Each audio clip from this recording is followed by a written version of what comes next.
तो बच्चों, आप देख रहे हैं एनसीईआरटी विद छाया। अभी तक आपने मेरे चैनल को सब्सक्राइब नहीं किया है तो सब्सक्राइब जरूर से कर लें। आज हम पढ़ने वाले हैं क्लास 5 का चैप्टर नंबर 17, छोटी सी हमारी नदी। बच्चों, इसके लेखक हैं रविंद्रनाथ ठाकुर। इन्हें हम रविंद्रनाथ टैगोर के नाम से भी जानते हैं। इनका जन्म कोलकाता में हुआ था।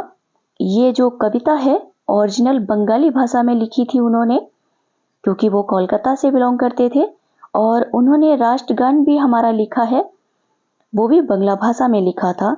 चलिए देखते हैं कैसी है कवि की कल्पनाओं में हमारी छोटी सी नदी।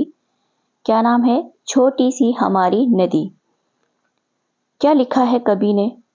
छोटी सी हमारी नदी, टेढ़ी मेढ़ी धार, गर्मियों में घुटने भर भिगोकर जाते पार। कवि कहते हैं छोटी सी हमारी नदी है। नदी कैसी है? छोटी सी है, जिसकी टेढ़ी मेढ़ी धार है। नदी की धार इस तरह से टेढ़ी मेढ़ी जाती है ना। गर्मियों में घुटने भर भिगोकर जाते पार। जब गर्मियां होती हैं तो पानी सूख जाता है, पानी कम हो जाता है, तो गर्मियों में घुटने भर भिगोकर कर जाते पार। जब हम पार करते हैं तो सिर्फ घुटने भीगते हैं, सिर्फ घुटने भर ही पानी होता है उसमें। पार जाते ढोर ढंगर, बैलगाड़ी चालू। ढोर ढंगर मतलब जानवर भी पार कर जाते हैं, बैलगाड़ी भी पार हो जाती है। ऊंचे हैं किनारे इसके, पाट इसका ढालू। इसके जो किनारे हैं वो ऊंचे हैं और इसके जो पाट हैं, ये किनारे हो गए, पाट मतलब ये जो ढलान बोलते हैं, इसके ढालू है। ढालू मतलब ढलान है। पेटे में झकाझक बालू, कीचड़ का न नाम। इसका जो पेट है, नदी का जो पेट होता है, पेटे का तात्पर्य क्या है? जैसे ये किनारे हो गए, ये इस तरह से ढलान होती है और बीच में बालू। पेटे का मतलब है ये बीच में, झकाझक बालू मतलब बालू बहुत अधिक मात्रा में बालू है। कीचड़ का ना नाम, जब जहां पर बालू होगी वहां कीचड़ होगा ही नहीं। कीचड़ किससे बनता है? पानी और मिट्टी से मिलकर। तो बालू में कीचड़ नहीं बनता है, इसलिए बोल रहे हैं पेटे में झकाझक बालू, कीचड़ का ना नाम। नदियों में बालू होती है ना, तो इसमें ना बहुत सारी बालू है, कीचड़ का नामो निशान नहीं है। कास फूले एक पार, उजले जैसे घाम। एक पार मतलब एक तरफ कास के फूल फूले हुए हैं, उजले जैसे घाम। घाम का मतलब है धूप, जैसे धूप खिली हुई है। दिन भर किचपिच किचपिच करती मैना डार डार। सारे दिन मैना किचपिच किचपिच करती रहती है। मैना नाम की जो चिड़िया है, सारे दिन किचपिच किचपिच करके बोलती रहती है। डार डार मतलब डाल डाल पर। रातों को हुआ हुआ कर उठते सियार। अब रातों को क्या होता है? रात में हुआ हुआ करके सियार नाम के जानवर बोलते हैं। कैसे बोलते हैं सियार? आपने देखा है आसपास ग्रामीण इलाके में बहुत ये बोलते हैं, जंगलों में रहते हैं, हुआ हुआ करके आवाज निकालते रहते हैं। ये सियार नाम का जानवर बोलता रहता है। अब हम इसका प्रसंग और अर्थ देखेंगे। प्रसंग देखेंगे सबसे पहले। प्रस्तुत पंक्तियां हमारी पाठ्यपुस्तक रिमझिम भाग 5 में संकलित कविता छोटी सी हमारी नदी से ली गई हैं। इसके रचयिता हैं श्री रविंद्रनाथ ठाकुर। इन पंक्तियों में कवि ने नदी का वर्णन किया है। अर्थ देखेंगे। कवि कहता है कि हमारी नदी छोटी सी है और इसकी धार टेढ़ी मेढ़ी है। गर्मी के दिनों में इसमें पानी सूख जाता है और इसमें घुटने भर पानी रहता है, अतः इसे पार करना सबके लिए आसान होता है, चाहे वह आदमी हो या जानवर या बैलगाड़ी। इस नदी के किनारे ऊंचे हैं और इसके पाट ढालू हैं, किंतु उसकी तले में बालू है। कीचड़ का नामो निशान नहीं है। कांस के जो फूल हैं खिलने पर उजियारी धूप जैसे दिखते हैं।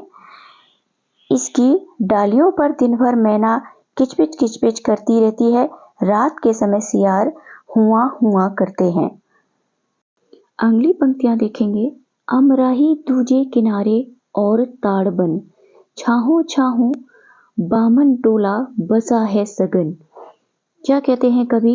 अमराही मतलब आम के पेड़ जिस पर आम की बोर आ रखी है, आम के फूल आ रखे हैं।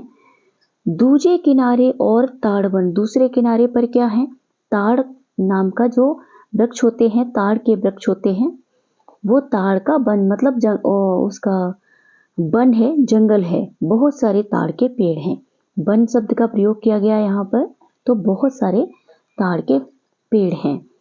छाहू छाहू बामन टोला बसा है सघन, उसकी छाहू में ब्राह्मणों का टोला, बामन मतलब ब्राह्मणों का टोला, बसा है सघन मतलब घना, घना बसा है। कच्चे बच्चे धार कछारों पर उछल नहाले, गमछों गमछों पानी भर भर अंग अंग पर ढाले। कच्चे बच्चे मतलब छोटे छोटे बच्चे, धार मतलब धार में, कछारों मतलब किनारे पर उछल उछल कर नहा रहे हैं। गमछों गमछों पानी भर भर, अपने गमछों में पानी भर भर कर अपने अंग अंग पर ढाले, मतलब अपने ऊपर शरीर पर उड़ेल रहे हैं, डाल रहे हैं। गमछा क्या होता है, गमछा एक पतला टॉवल होता है जिसे लोकल भाषा में अंगोछा भी कहते हैं। आगे क्या है, कभी कभी वे सांझ सकारे निपटाकर नहाना, कभी कभी वो सुबह शाम, सांझ का मतलब शाम, सब सकारे मतलब सुबह, निपटाकर नहाना, जल्दी से काम निपटा लेते हैं और नहाने आ जाते हैं। छोटी छोटी मछली मारे आंचल कर छाना, आंचल कर छाना का मतलब क्या है, छोटी छोटी मछली मारते हैं। आंचल कर छाना मतलब दुपट्टे की तरह कोई पतला कपड़ा लेते हैं और उसको दो बच्चे एक साइड में पकड़ते हैं, एक कोना दो कोने, इस तरह से एक बच्चा यहाँ पर पकड़ता है, एक बच्चा यहाँ पर, और एक दूसरी साइड में भी दो बच्चे पकड़ लेते हैं, चारों कोने चार बच्चे पकड़ लेते हैं और उसको नदी में डिप करते हैं। उसके बाद में उसमें छोटी छोटी मछलियां भरकर आ जाती हैं और पानी छन जाता है। तो वही लिखा है आंचल कर छाना, छोटी छोटी मछली मारे आंचल कर छाना, आंचल से आंचल में छान कर, उस दुपट्टे जैसे पतले कपड़े में छान कर छोटी छोटी मछलियां पकड़ते हैं वो। उसके बाद क्या लिखा है, बहुएं लोटे थाल मांजती रगड़ रगड़ कर रेती, कपड़े धोती घर के कामों के लिए चल देती। वहां की जो बहुएं हैं वो लोटे थाली मांजती हैं, धोती हैं रगड़ रगड़ कर रेती, रेत से रगड़ रगड़ कर लोटे थाली धोती हैं, मांजती हैं। कपड़े धोती घर के कामों के लिए चल देती, वहां पर वो कपड़े भी धोती हैं, उसके बाद अपने घर के कामों के लिए चली जाती हैं। पंक्तियों का प्रसंग और अर्थ देखेंगे। प्रस्तुत पंक्तियां हमारी पाठ्य पुस्तक रिमझिम भाग 5 में संकलित कविता छोटी सी हमारी नदी से ली गई हैं। इसके रचयिता हैं श्री रविंद्रनाथ ठाकुर। इन पंक्तियों में कवि ने नदी का वर्णन किया है। अर्थ देखते हैं। नदी के बारे में वर्णन करते हुए कवि कहता है कि इसके एक किनारे पर आम और दूसरे किनारे पर ताड़ के पेड़ हैं। उन्हीं की छांव में घना ब्राह्मण टोला बसा है। उसके छोटे छोटे बच्चे कभी किनारों पर तो कभी बीच धार में उछल उछल कर नहाते हैं। वह गमछा में पानी भर भर कर अपने शरीर पर उड़ेलते हैं। कभी कभी वह सुबह शाम का काम जल्दी निपटा कर आते हैं और नदी में मछलियां पकड़ते हैं। उनके घर की औरतें नदी से बालू लेकर बर्तन लोटा थाली मांजती हैं, फिर कपड़े धोती हैं, उसके बाद अन्य कामों के लिए घर चली जाती। अगली पंक्तियां देखते हैं। जैसे ही आषाढ़ बरसता भर नदियां उतराती, मत वाली सी छूटी चलती तेज धार दन्नाती। जैसे ही आषाढ़ का महीना आता है, बारिश शुरू हो जाती है, नदियां भर जाती हैं और पानी उतराने लगता है। मत वाली सी छूटी चलती तेज धार दन्नाती, मत वाली मतलब मस्ती में छूट रही हैं, वो तेज धार जो है वो मस्ती में चल रही हैं। दन्नाती मतलब दनदनाती हुई, बड़ी ही तेजी के साथ मस्ती में चलती चली जा रही हैं। जो धार हैं वो काफी उफान पर है नदियां, और तेज धार के साथ दनदनाती हुई चली जा रही हैं।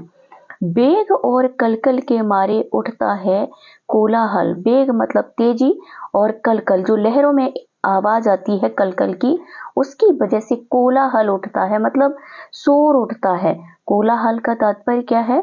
शोर, शोर होता है। गंदले जल में घिरनी भंवरी भंवराती है चंचल। गंदले जल में मतलब पानी, बारिश के मौसम में मिट्टी मिक्स हो जाती है बरसात के पानी में, तो वो मटमैला हो जाता है। घिरनी भंवरी भंवराती है चंचल। घिरनी की तरह ये जो लहरें हैं वो घिरनी की तरह राउंड राउंड घूमती हैं और भंवराती हैं चंचल। भौरे की तरह, जैसे भौरा कली पर मंडराता है ना, इस तरह से बड़ी चंचलता के साथ वो उस पर भंवराती हैं। दोनों पारों के बन बन में मच जाता है रोला।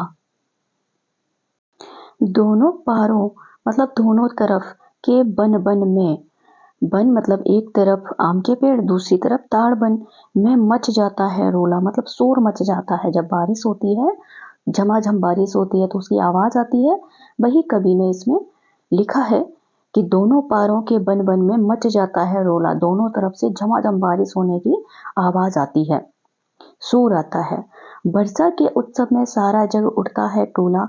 बरसात के उत्सव में, खुशी में सारा जग मतलब संसार उठता है टोला। टोला मतलब मोहल्ला। बरसात की खुशी में सारा संसार, सारा मोहल्ला खुशी से उत्साहित हो उठता है, हर्षित हो उठता है, आनंदित हो उठता है, उल्लासित हो उठता है। इस कविता के लेखक हैं रविंद्रनाथ ठाकुर, जिन्हें हम रविंद्रनाथ टैगोर के नाम से भी जानते हैं। पंक्तियों का प्रसंग देखेंगे। प्रस्तुत पंक्तियां हमारी पाठ्य पुस्तक रिमझिम भाग 5 में संकलित कविता छोटी सी हमारी नदी से ली गई हैं। इसके रचयिता हैं श्री रविंद्रनाथ ठाकुर। इन पंक्तियों में कवि ने नदी का वर्णन किया है। प्रसंग वही रहेगा, अर्थ देखेंगे। कवि कहता है कि आषाढ़ के महीने में जब खूब वर्षा होती है, नदी में पानी उतराने लगता है, तब इसकी धार काफी तेज हो जाती है। इसकी तेज लहरों से कलकल की आवाज आती है, चारों ओर शोर मच जाता है। इसका पानी गंदा हो जाता है, गंदा मटमैला हो जाता है। बारिश का पानी में मिट्टी मिक्स हो जाती है तो वो मटमैला हो जाता है। गंदे पानी में लहरें घिरनी भंवरी की तरह भंवराती हैं।